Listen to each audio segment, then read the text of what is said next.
오늘 말씀은 창세기 6장 말씀입니다. 1절부터 8절까지 말씀입니다. 창세기 6장 1절부터 8절까지 말씀입니다. 자, 여러분들께서 한 절씩 교독으로 읽으시도록 하겠습니다. 창세기 6장 1절부터 8절까지 말씀입니다. 제가 먼저 읽겠습니다. 사람들이 땅 위에 늘어나기 시작하더니 그들에게서 딸들이 태어났다.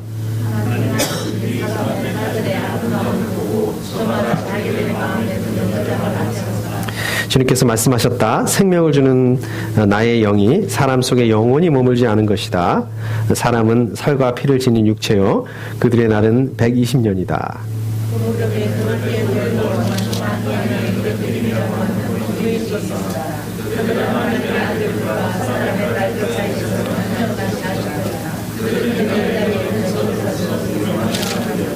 주님께서는 사람의 죄악이 세상에 가득 차고 마음에 생각하는 모든 계획이 언제나 악한 것 뿐임을 보시고서 주님께서는 탄식하셨다. 내가 창조한 것이지만 사람을 이 땅 위에서 쓸어버리겠다. 사람뿐 아니라 짐승과 땅 위를 기어다니는 것과 공중의 새까지 그렇게 하겠다. 그것들을 만든 것이 후회되는구나. 아멘. 감사합니다. 우리가 이렇게 일반적으로 보시게 되면, 이게 똑같이 뭔가를 잘못하게 되더라도, 또 어떤 사람은 좀 이렇게 대체로 은혜로 잘 넘어가는 그런 사람들이 있습니다. 또 반대로 또 그렇지 못하고요. 이렇게 잘하다가 한 번 잘못하면 또 그게 꼭 이렇게, 문제가 되는 그런 분들도, 그런 사람들도 있습니다. 예를 들어서 이제 그 운전을 하다 보게 되면은요, 저는 이렇게 가능하면 이 운전 그 법규를 잘 이렇게 지키려고 노력합니다. 잘 지킨다는 것은 아니고요. 잘 지키려고 이렇게 노력하는 편입니다. 그래서 웬만하면 이제 제한 속도를 넘기지 않으려고 이제 그렇게 속도 제한을 이렇게 잘 지키면서 예를 들자면 규정 속도로 잘 운전하는 편입니다. 그러다가 이제 어쩌다가 이제 뭐 착각을 한다든지 좀 실수를 한다든지 해서 이게 제한 속도를 조금 넘겨서 운전을 하게 되면 그 이제 경찰한테 바로 이렇게 단속이 되고 이제 스티커를 발부받고 벌금을 내야 되고 이제 그렇게 됩니다. 그래서 참 평소에 저는 참 억울하다 이런 생각들 많이 하고 하나님께서는 저에게는 참 은혜를 베풀지 않은구나, 은혜하고는 관계없이 사는구나 이런 생각들을 좀 많이 합니다. 저뿐만 아니라 우리 그리스도인들이 많이 그렇게 사실 거예요. 우리 하나님의 말씀대로 순종을 해서 또 이렇게 말씀대로 이렇게 살아가다가 이렇게 보면 어느 순간 뭐 또 잠깐 우리가 또 실수할 수 있는 거지 않습니까? 어느 순간에 우리가 또 잠깐 한눈을 파는 그런 순간들도 있지 않습니까? 그렇게 되면 뭐 기다렸다는 듯이 하나님께서 기다렸다는 듯이 이 잘못들이 만천하에 드러나게 되고 들통이 나게 되고 또 그냥 그 망신을 당하게 되고 이렇게 됩니다. 다른 사람들은 그렇게 살지 않는데 아무 문제가 안 되는데 이게 왜 이렇게 문제가 되느냐 이제 이렇게 됩니다. 그래서 이제 또 그런가 하면 이제 반대의 경우들도 있죠. 이제 그런가 하면은 이제 처음에는 이제 의도하지 않고 이제 실수로다가 이렇게 또 좀 이렇게 잘못을 슬쩍 이렇게 하게 됐는데 그래서 이제 그게 그렇게 되면 이제 막 걱정이 되잖아요. 걱정도 되고 아이고 탈로 날 것 같다. 이게 참 망신당하는데 이렇게 되면 망신당하는데 이제 이렇게 막 소심하게 이제 전전긍긍하게 됩니다. 그렇게 하고 이제 이래도 되는 건가, 이 그리스도인이 이렇게 살아도 되는 건가 이제 이렇게 막 주저하면서 그렇게 잘못을 이렇게 짓기도 합니다. 아주 그 양심의 가책을 받기도 하죠. 네. 그런데 이제 그게 잘 넘어가요. 잘 넘어가면서 다른 사람한테 들키지가 않게 되고 이제 넘어가게 됩니다. 그리고 이제 나중에는 이제 점점 그게 익숙해지기 시작합니다. 그리고 다른 사람들한테 들키지 않는 방법까지도 터득을 하게 되고 이제 어느 순간에 습관적으로 이제 그 죄와 또 이런 잘못들을 저지르게 됩니다. 그렇게 하고 이제 우리 자신을 위로하게 되죠. 스스로 은혜의 하나님이 있네. 뭐 하나님께서 다 용서해 주실 텐데 이제 이런 이렇게 대범하게 아주 습관적으로 죄를 짓는 또 그런 순간까지. 그래서 이제는 더 이상 죄를 짓고 싶지 않지만 뭐 어떻게 할 수 없을, 손을 댈 수 없을 그 정도까지로 넘어가는 그러한 또 우리의 그 모습들을 또 보게 되기도 합니다. 근데 오늘 그 본문 말씀을 보시게 되면은요, 그야말로 이제 사람들이 이 극악한 이 죄 때문에 하나님께서 이제 이것들에 대해서 그 하나님의 인내심에 한계를 다달하게 되고 또 이것 때문에 한탄하시는 이 모습들을 보게 됩니다. 5절과 6절 말씀해 보시면 이 상황들에 대해서 이렇게 말씀하시죠. 제가 다시 한번 읽어보겠습니다. 주님께서는 사람의 죄악이 세상에 가득 차고 마음에 생각하는 모든 계획이 언제나 악한 것뿐임을 보시고서 땅 위에 사람 지으셨음을 후회하시며 마음 아파하셨다. 이렇게 말씀하고 있습니다. 또 저희가 읽지는 않았지만 11절과 12절 말씀을 보시면요 이렇게 되어 있습니다. 하나님이 보시니 세상이 썩었고 무법천지가 되어 있었다. 하나님이 땅을 보시니 썩어 있었다. 살과 피를 지니고 땅 위에 사는 모든 사람들의 삶이 속속들이 썩어 있었다. 이렇게 말씀하고 있습니다. 그러니까 세상이 썩었고 아주 무법천지가 되어 있었다라고 이렇게 말씀하고 있죠. 그 다음에 또 모든 사람들의 그 삶이 속속들이 썩어 있었다. 이렇게 말씀하고 있습니다. 자, 이게 구체적으로 무엇을 말씀하고 있는 건가요? 구체적으로 이게 지금 어떻다고 이렇게 말씀하고 있으시는 건가요? 우리가 이제 1절부터 1절, 2절 말씀 보시게 되면 이렇게 되어 있습니다. 사람들이 땅 위에 늘어나기 시작하더니 그들에게서 딸들이 태어났다. 하나님의 아들들이 사람의 딸들의 아름다움을 보고 저마다 자기들의 마음에 드는 여자를 아내로 삼았다. 이렇게 얘기하고 있습니다. 그러니까 이 말씀은 이제 인류가 사람들이 이 땅 가운데 번성을 하게 되는 거죠. 그래서 하나님의 아들들이 사람의 딸들과 결혼하게 되었다. 섞이게 되었다. 이제 이렇게 말씀하고 있는 것입니다. 자, 그렇다면 여기서 하나님의 아들들은 구체적으로 누구를 얘기를 하는 것이냐. 이제 이런 그 궁금한 부분이 생기죠. 근데 이 부분에 대해서는요, 우리 그 신학자들도 아주 의견이 분분합니다. 먼저 하나님의 아들들, 이게 누구를 얘기를 하는 것이냐. 그러면 이것은 천사들을 의미하는 것이다. 이렇게 얘기하는 사람들이 있습니다. 실제로 욥기에 보면 이런 말씀이 나옵니다. 욥기 1장 6절에 보면은요, 이런 말씀이 나옵니다. 하루는 하나님의 아들들이 와서 주님 앞에 섰는데 사탄도 그들과 함께 서 있었다. 근데 여기서 말씀하시는 것은 분명히 욥기에서 말씀하시는 것은 하나님의 아들들은 여기에서는 그 문맥상에 보게 되면 천사들을 의미하는 것입니다. 그래서 이 창세기에서도 이 하나님의 아들들이 바로 천사들을 의미한다. 이렇게 얘기를 하고 있는 것입니다.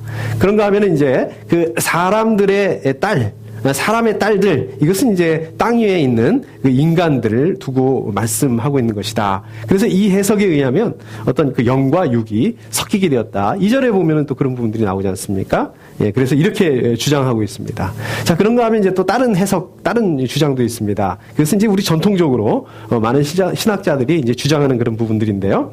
하나님의 아들들은 누구를 말하는 것이냐? 이것은 이제 믿음의 사람들을, 우리 믿음을 가진 사람들을 말하는 것이다. 그 다음에 이 사람의 딸들, 이것은 세상에 믿지 않는 그런 사람들을 말하는 것이다.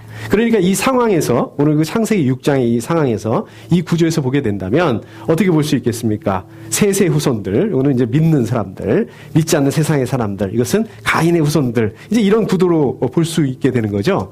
그렇지만 우리 지난 주일날 말씀을 나눴던 것처럼 어떻습니까? 이미 셋의 후손들도 그 에녹과 무드셀라와 라멕과 노아를 빼면 셋의 후손들도 이 가인의 후손들과 별반 다를 바가 없었다. 자기중심적이었고 탐욕적인 그런 죄악에 가득 찬 곳에서 살고 있었다. 그 사람들과 마찬가지로 휩쓸려서 그러한 그 라이프 스타일로 그러한 삶을 살고 있었다. 그래서 셋의 후손도 가인의 후손들과 별반 다를 바가 없었다. 이제 이런 말씀을 드렸었습니다. 자, 그리고 마지막으로 한 가지 더 견해가 있습니다. 마지막으로 한 가지 이 견해는 이 하나님의 아들들이라는 그 말에서 원어를 보시면 이제 엘로힘이라는 단어를 사용하고 있습니다. 여러분들 많이 들어보셨죠? 엘로힘이 어떤 뜻입니까? 이거는 하나님이란 그런 하나님이라고 번역될 수 있는 이 단어입니다. 그래서 오늘 우리 그 세번역 성경에, 우리 한글 성경에도 보시게 되면 하나님의 아들들 이렇게 번역을 했지 않습니까? 그런데 우리가 성경에 보시게 되면은요, 이 엘로힘이라는 게 하나님만을 의지하는 것은 아닙니다. 꼭 하나님을 뜻할 때 사용하는 것만은 아닙니다. 신이라든지 또 신들 이런 그 번역으로 될 수도 있습니다. 이런 의미로 사용할 수도 있다는 것입니다. 그래서 오늘 다시 말씀드리자면 하나님의 아들들, 이것은 신의 아들들 내지는 신들의 아들들 이렇게 우리가 번역을 할 수도 있다는 거죠. 그렇다면 그 당시에 이 고대 시대에 신들의 아들들 하면 누구를 말하는 걸까요? 누구 말하는 걸까요? 자, 예를 들자면 이 파라오의 이집트의 왕 바로 왕이죠. 그죠? 이 파라오가 어땠습니까? 태양신의 아들이라고 이렇게 숭배를 했죠. 사람들이 그렇게 숭배를 했습니다. 또 로마 황제는 어떻습니까? 로마 황제도 역시 신의 아들이라고 이렇게 여겼습니다. 이렇게 생각들을 했습니다. 우리가 당군 신의 아들을 보더라도 어떻습니까? 당군이 누구의 아들입니까? 이게 환인의 아들인 환웅, 당군의 아버지가 그렇죠. 그렇게 하고 이 고음에서 이 여자가 된 그 웅녀, 이게 당군의 어머니잖아요. 결국은 환웅하고 이 웅녀 사이에 태어났지 않습니까? 결국은 단군도 신의 아들, 이런 셈이 되는 거죠. 그러니까 이처럼 이 당시에 신들의 아들들이라고 하면 누구를 생각을 할 수 있냐면 이것처럼 이렇게 왕들 내지는 이 제국의 이 황제들 내지는 이 당시에 이 권력을, 힘과 권력을 가지고 있었던 이 권력자들 이렇게 생각을 해볼 수 있겠습니다. 그래서 2절 말씀에 보게 되면 하나님의 아들들이 사람의 딸들의 아름다움을 보고 저마다 자기들의 마음에 드는 여자를 아내로 삼았다. 이렇게 얘기하고 있습니다. 여기서 보시면 저마다 자기들의 마음에 드는 여자를 아내로 삼았다. 이렇게 얘기하고 있습니다. 요거를 영어 성경으로 보시게 되면요. They took wives for themselves. 이렇게 되어 있습니다. 이 took라는, 이 take라는 그 말을 쓰고 있는데요. 이 말은 잘 아시다시피 취하다라는 그런 뜻이죠. 우리 영어에서도. 그런데 이게 원어적인 의미를 보게 되면 취하는 것뿐만 아니라 단순하게 갖는다는 그런 의미뿐만 아니라 탈취하다라는 의미가 있습니다. 강탈하다라는 그런 의미가 있습니다. 그래서 이 말씀을 우리가 다시 한번 해석을 해보면, 생각을 해보면 이 말씀은 힘있고 권력 잡은 사람들이, 그런 사람들이 자기들의 마음에 드는 그 여자들을 마음대로 탈취했다, 강탈했다. 우리가 또 이렇게 볼 수도 있는 것입니다. 그래서 이 사람들의 사이에서 태어난 사람들이 누구냐? 그것이 이제 네피림이다라고 얘기를 하고 있습니다. 그래서 네피림이라는 것은 굳이 이렇게 돌연변이 어떤 뭐 특별한 종족이라고 이렇게 생각할 수도 있는데 이제 그게 아니라는 거죠. 자, 4절 말씀에 보면 이런 말씀이 나옵니다. 네피림이 거인족이었다라고 얘기를 하고 있죠. 그죠? 그리고 또 용사들로서 유명한 사람들이었다라고 얘기하고 있습니다. 근데 이 거인족이었다, 용사들로서 유명한 사람들이었다, 이 말은 사실은 똑같은 말입니다. 그래서 이 네피림들이 이 거인족이었다라고 하는 말씀은 이 싸움을 잘하는 그런 용사들이었다라는 그런 말씀이라는 것입니다. 그러면 이 싸움을 잘하는 이 용사들이 왜 필요했냐? 당시에 그 싸울 일이 많았다는 거죠. 전쟁할 일이 많이 있었다는 얘기입니다. 아주 다반사로 전쟁이 있었다는 얘기입니다. 그리고 이 네피림들이 그 전쟁에서 싸우는 그런 용사들이었다. 이제 이렇게 이 얘기를 하고 있는 것입니다. 자, 그렇다면 그 당시의 상황이 도대체 어땠길래 이 전쟁할 일이 이렇게 많았느냐? 싸울 일들이 이렇게 많았느냐는 거죠. 자, 이 전쟁의 의미가 그 당시에 그 전쟁의 의미가 어떤 것이었느냐? 전쟁을 왜 했느냐? 전쟁을 왜 했냐면 탈취하기 위해서 했다는 것입니다. 남들 것들을 뺏기 위해서 이렇게 했다는 것입니다. 그러니까 힘과 권력을 가진 사람들이 여자들을 탈취하기 위해서 했다는 거예요. 우리 창세기 4장에 보면 나오죠. 거기에 보면 이제 라멕의 얘기가 나옵니다. 이 라멕은 우리 지난주에 봤던 노아의 아버지 라멕 말고 동명이인이었죠. 그죠? 가인의 5대 손, 가인의 후손이었던 그 라멕이었죠? 그죠? 그래서 이 라멕이 두 여자를 취하기 위해서, 탈취하기 위해서, 거기서도 나오잖아요. 젊은 남자를 죽였다라고 이렇게 얘기하고 있지 않습니까? 근데 이런 일들이 굉장히 그 당시에 다반사로 일어났다. 그래서 죄악 가운데 있었다라고 이렇게 하나님이 이야기하실 수밖에 없는 것이었습니다. 지금 그 상황을, 얘기하고 있는 것입니다. 자, 그런데 전쟁을 했는데, 탈취하기 위해서 전쟁했는데 여자만 뺏었겠습니까? 아니죠. 다 뺏었겠죠. 모든 걸 다 탈취하고 뺏었겠죠. 그래서 이 전쟁의 승자들은 남의 것들을 다 뺏었고 또 전쟁의 패자들은 어떻게 했습니까? 진 사람들은 노예가 돼서 사람답게 살 수 없는 이제 그런 상황 가운데 있게 된 것이었습니다. 이것은 하나님의 창조의 질서하고는 전혀 관계없는 이 죄 때문에 이 뒤틀어진 하나님의 창조의 세계에 대해서 우리 사람 세계에 대해서 말씀하고 있는 것입니다. 바로 이걸 가지고 12절에서 속속들이 썩어 있었다라고 이 말씀하고 있는데 바로 이 모습에 대해서 말씀하고 있는 것들을 보게 됩니다. 그야말로 우리 뭐라고 얘기할 수 있을까요? 지금으로 말하자면 약육강식 이 정글의 법칙 이렇게 얘기하고 있지 않습니까? 강한 사람만이 살아남는 이런 구조의 모습들이었다. 하나님의 말씀과 하나님의 공의와 이런 것들이 아무 관계없는 이런 삶들을 보게 됩니다. 이제 이게 어디서 나타나냐면요. 이거보다 훨씬 뒤에 얘기이긴 하지만 창세기 20장에 보면 그 아브라함이 아비멜렉한테 가서 이런 얘기를 한다고요. 제가 한번 읽어보겠습니다. 이곳에서는 사람들이 아무도 하나님을 두려워하지 않으니까 나의 아내를 빼앗으려고 할 때는 사람들이 나를 죽일 것이라고 생각했습니다. 이렇게. 지금 아브라함의 이 얘기 속에서, 대답 속에서 지금 오늘 말씀의 이 상황을 정확하게, 적나라하게 표현하고 있는 것들을 보게 됩니다.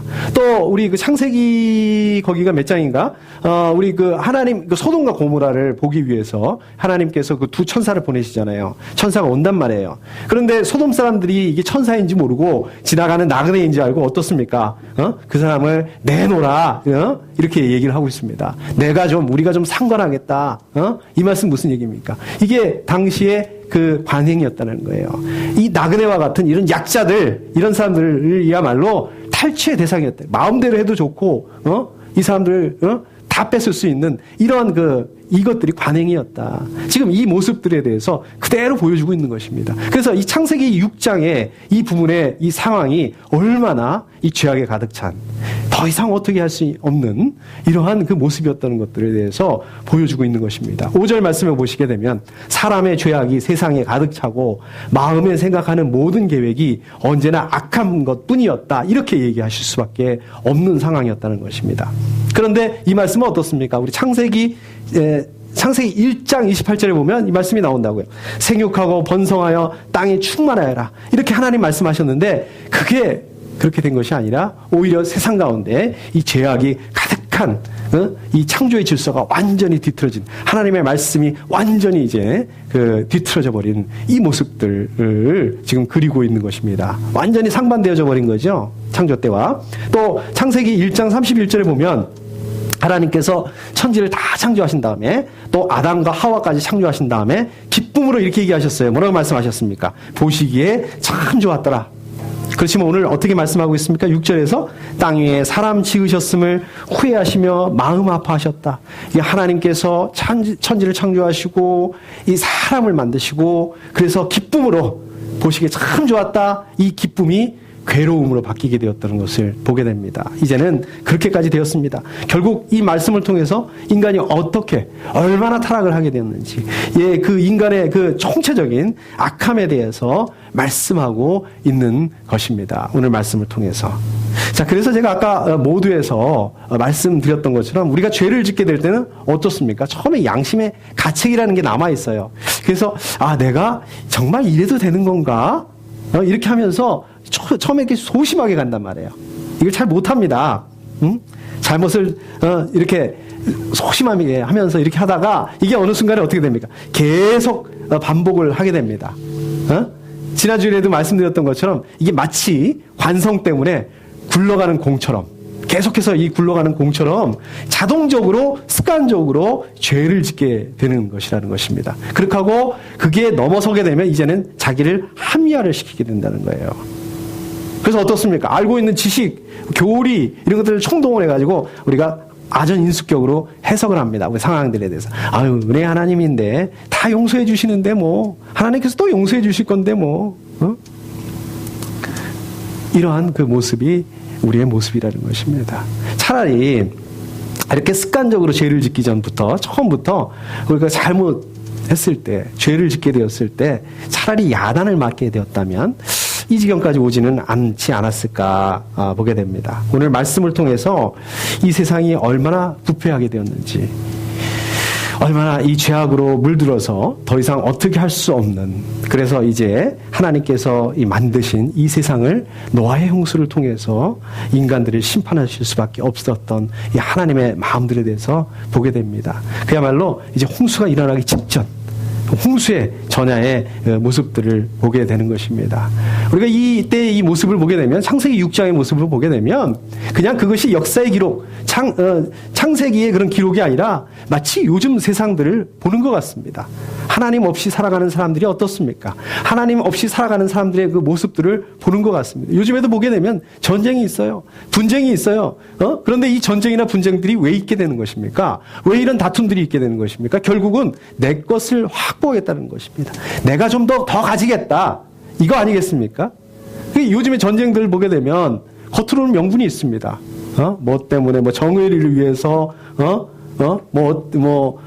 민주주의를 위해서 이렇게 얘기를 하고 있지만 사실 그 중심에는 탐욕이라는 것이 있다는 거예요. 인간의 탐욕이라는 것들이 자리 잡고 있기 때문에 그렇다는 것입니다. 그런데 이게 뭐 어디 국가 간의 전쟁만의 그런 그 모습이겠습니까? 뭐 이렇게 너무 이렇게 대단한 우리하고 관계없는 이런 모습이겠습니까? 우리의 삶 속에서도 일어난다는 거예요. 우리 주변에서도 이런 것들이 일어난다는 것입니다. 우리 그 비즈니스 때문에 우리 비즈니스 영역에서도 그런 부분들이 일어난다는 거예요. 내가 좀 더 가지기 위해서 남의 것을 좀 빼앗기 위해서 어떤 그 정당한 과정을 거치지 않고 편법을 사용하고 이런 일들이 일어나고 있다는 것입니다. 지금 우리의 그 삶 속에서도. 그래서 상대방을 속여요.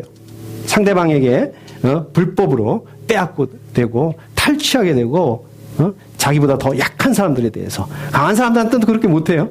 약한 사람들을 억누르고 또 도태시키려고 하고 이렇게 더 가지려고 하고 이런 그 모습들이 하나님 없는 사람들의 그 삶 속에서 우리의 그 삶 속에서도 나타난다는 것입니다. 자, 그런데 그럼에도 불구하고 이러한 그 자기중심적인 이 탐욕이라는 그런 문화 생활 가운데서도 이 삶 속에서도 이 문화를 거슬려서 산 사람이 있었다는 것이에요. 그것이 바로 노아였다는 것입니다. 자, 그렇다면 노아는 어떻게 이런 상황 가운데서 이렇게 세상의 문화를 거슬려서 살 수 있었을까요?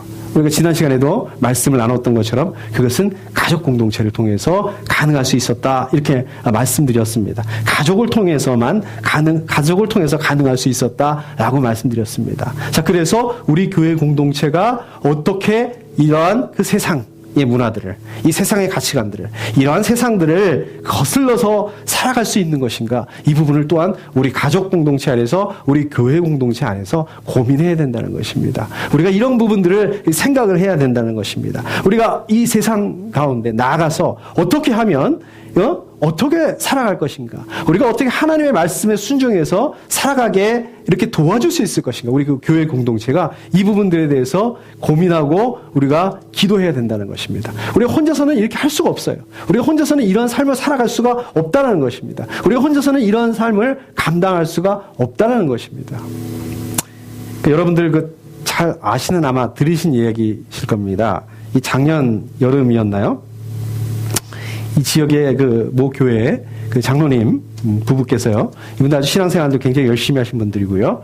또 전도와 또 선교 활동도 열심히 하신 분들이고 또 이렇게 남모르게 또 다른 사람 이렇게 도와주는 일들도 많이 하셨다고 합니다. 비즈니스도 열심히 하신 분인데 이분들이 이제 결국은 그 마약 판매 혐의로 경찰에 체포됐었습니다. 이게 작년 여름에 이 일이 있었죠. 저도 같은 그리스도인으로서 또 이 지역 사회에 있는 그 한인의 한 사람으로서 이 참 안타까운 일이 아닐 수가 없습니다.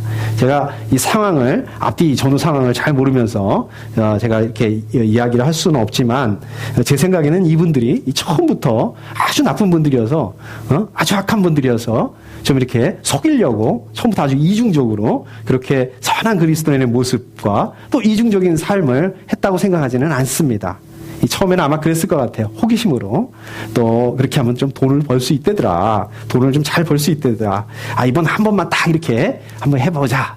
내지는 뭐 어떤 사람이 이렇게 부탁을 해서 그 부탁을 거절하기 힘들어서 그랬는지 모르겠어요. 아무튼 이제 이러한 이렇게 실수를 하게 됐을 때 이 처음에 실수를 하게 됐을 때 이 차라리 이게 처음에 드러났으면 이게 처음에 밝혀졌으면 어땠을까라는 그런 생각을 해보게 됩니다. 그렇게 됐으면 이렇게까지 일이 커지지는 않지 않았을까 이런 생각도 한번 해보게 됩니다. 그럼에도 불구하고 이분들이 잘못했죠. 이분들이 그 잘못한 부분들에 대해서는 책임을 지는 것들이 맞습니다. 그런데 과연 이 책임을 이분들한테만 돌릴 수 있는 부분이 돌려야 되는 그 부분일까요? 다른 부분에 있어서는 책임이 없는 걸까요? 어떻습니까? 여러분, 이 교회는 아무 책임이 없는 것일까요? 이분들이 신앙생활한 이 교회는 또 우리가 같이 이 한인 공동체로 살아가는 우리는 아무런 이 문제나 책임이 이 부분들에 대해서 없을까요? 제가 이렇게 얘기하자면 이 교회에서는 상당히 좀 억울해 하실 것 같아요. 교회 입장에서는 이분들을 위해서 할 수 있는 게 뭐가 있느냐. 제가 듣기로는 이 담임 목사님께서 굉장히 이분들을 이렇게 구해내시기 위해서 아주 이렇게 열심히 백방으로 노력을 하셨다고 얘기를 들었습니다. 이 또 교회에서도요, 또 정부에다가 타문서를 내기도 하고 전체가 이렇게 사인을 해서 그랬다고 합니다. 그런데 제가 말씀드리는 것은 이렇게 사후적인 노력 말고요, 이 사전에 이분들이 이렇게 될 때까지 교회에서 아무도 이 사실을 몰랐다는 것입니다. 이분들이 처음에 이 마약 판매라는 이 엄청난 일을 결정할 때까지 이분들도 선량한 한 사람이었잖아요. 선량한 그리스도인이었잖아요. 처음에 이게 얼마나 양심의 가책과 또 어려움을 느꼈겠습니까? 또 이분들이 그 신앙생활하는 그 신앙적인 양심과 이 반대되는 그런 상황들 가운데서 어쩔 수 없게 느껴지는 이 상황들 가운데서 얼마나 이 번뇌의 시간들과 이 고민의 시간들을 가졌겠습니까? 제가 잘 알 수는 없지만, 그런데 이 문제들에 대해서, 이분들의 문제들에 대해서 이 교회에서는 들어줄 수 있는 사람들이 없었다는 거예요. 이분들의 이 문제에 대해서 상의하고 들어주고 함께 기도해 줄 수 있는 사람들이 없었다는 거예요. 아니, 이걸 어떻게 교회에서 얘기를 해? 마약 판다는 얘기를. 못하죠. 힘든 일이죠. 어려운 일입니다. 그러면은 목장은 어땠을까요? 목장 모임이나 이런 데서는 어땠을까요? 목장 모임에서도 쉽지 않았겠죠. 목장 모임에서 내가 마약을 팔아야 되는데 팔아야 될까 말까 이런 문제를 얘기할 수가 없죠. 그런데 우리 그 교회 안에서 우리가 개인적으로 이분들의 문제들에 대해서 좀 들어줄 수 있고 또 이 기도해 줄 수 있는 분이 한 명도 없었느냐는 거예요. 과연 그게 어렵다면, 그것조차도 어렵다면 교회 안에서 개인적으로 누군가 이분들의 그 문제에 대해서 눈치를 채고 같이 기도해 줄 수 있지 않았겠느냐. 그런 사람이 없었느냐는 것입니다. 누군가 기도해 줄 사람이 있지 않았겠습니까? 그렇지만은 이 교회 안에서 또 이 목장 안에서 이 일이 몇 년 동안 지속되는 동안에 아무도 그 사실에 대해서 몰랐다는 것입니다. 그 부분에 대해서 기도해 줄 사람이 없었다는 것입니다. 그러는 동안에 어떻겠습니까? 뒤로는 마약을 팔면서도 겉으로는 어떻습니까? 교회 안에서 좋은 모습을 보여줬다는 거예요. 아주 모범적인 모습들만 보여줬다는 거예요. 주일 예배 열심히 드렸고요. 아까 말씀하신 것처럼 교회 봉사 열심히 했고요. 전도, 선교, 구제 이런 것들 다 하셨어요. 지금 제가 알지도 못하고 있는, 제가 몰라요, 이분. 알지도 못하고 있는 다른 교회뿐 얘기하고 있는 게 아닙니다. 다른 교회 험담하고 있는 거 아닙니다. 우리 교회 안에는 어떻냐는 거예요.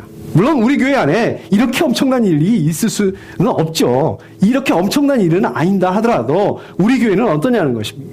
우리 교회 안에서 이 작고 크고 이 문제가 있다면 이 부분들에 대해서 다른 사람들에게 나눌 수가 있어야 된다는 얘기입니다. 우리 목장 안에서 이 이야기들을 나눌 수가 있어야 된다는 얘기입니다.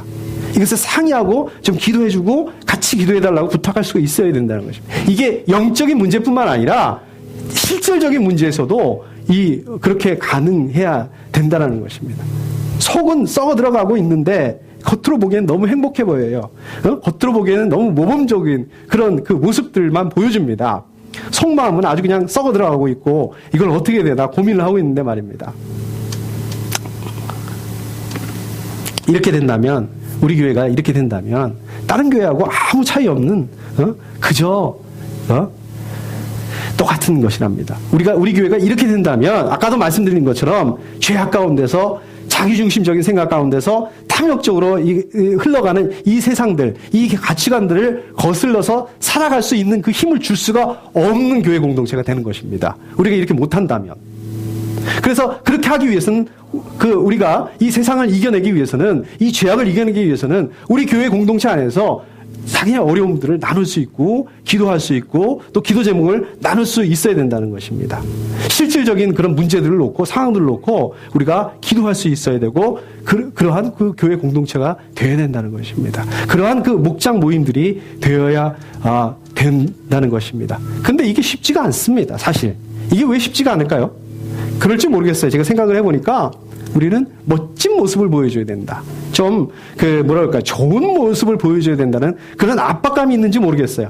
우리가 지금 이렇게 살기도 힘든데, 교회에 모여서 어두운 모습을 보여줘야 되지 어두운 모습까지 보여줘야 되느냐? 이렇게 생각하는지 모르겠습니다. 또, 그러고 싶지 않아서, 그렇게 하시는지 모르겠습니다. 그렇지만, 가족은 그렇지가 않습니다. 여러분들 가족은 어떻습니까? 우리가 잠자리에 일어나서 화장 안 한 맨 얼굴을 보여주는 게 그래도 아무렇지도 않은 게 이게 가족입니다. 우리가 밥 먹다가요 이렇게 방구도 끄고 밥 먹다 방구 끄면 안 되겠죠? 그렇지만 하여튼 이렇게 이게 가족입니다. 우리가 이 밥 먹다가 이 이빨에 고춧가루가 낀 모습 그대로 보여줄 수 있는 게 이게 가족입니다. 우리가 창피하고요 한심하고 이런 모습 있는 그대로 보여주는 게 이게 바로 가족이라는 것입니다. 그런데요, 이 창피하고 이 한심한 모습을 보면서 다른 사람의 이 모습을 보면서 비판하고 지적하고 정죄하고 그러는 것이 아니라 그 모습을 그대로 받아들일 수 있는 것, 그들을 들어줄 수 있는 것, 그것들을 인정해 줄 수 있는 게 이게 또 가족인 것입니다. 우리 안에 그 슬픔과 아픔을 함께 아파해주고 같이 슬퍼해주고 그 자리에 있어주고 함께 울어주고 함께 기도해주는 것이 이것이 이 가족인 것입니다. 그래서 올해는 특별히 좀 우리 생명생 가족들이 다 목장 모임에 참여해 주시면 좋겠습니다. 제가 부탁드립니다. 우리 거의 다 이렇게 참여하시는 것 같은데 목장 모임에 다 이렇게 참여해 주셨으면 좋겠어요. 혹시 불가피하게 내 목장 모임에 참여하기가 힘든 분들도 계실 겁니다. 혹시 그런 분들이 있다면 좀 목자님들한테 상황을 좀 나눠주셨으면 좋겠어요. 제가 지금 요새 이런 것 때문에 고민하고 있습니다. 제가 요새 이런 것들 때문에 좀 어렵습니다. 이렇게 좀 상황을 나눠주시고요. 또 기도 제목들을 나눠주시면 좀 좋을 것 같아요. 우리 목자님들이 이렇게 물어보잖아요. 요새 좀 기도 제목이 있으세요? 기도 좀 뭐 해드릴 거 있을까요? 이렇게 물어보시면 좀 나눠주세요. 기도 제목 없다 이렇게 얘기하지 마세요. 내가 실콜콜한 그런 기도 제목들까지 좀 나눠주세요.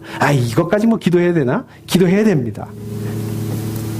제발 그렇게 하지 마시고 기도 제목도 나눠주시고 아픈 부분이 있다면 아픈 부분이 있다. 내가 고민한 부분이 있다면 고민하고 있다. 이 부분들을 좀 나눠주셨으면 좋겠습니다. 그래서 혼자만 문제를 가지고 끙끙거리는 것이 아니라 혼자만 가지고 고민하고 혼자만 가지고 기도하는 것이 아니라 이게 목장에서 이런 것들을 같이 기도할 수 있었으면 좋겠습니다. 우리가 같이 그렇게 기도하면서 나아갈 수 있는 그런 진정한 영적인 가족이 되실 수 있기를 소원합니다. 우리가 이 시간에 좀 같이 기도했으면 좋겠습니다.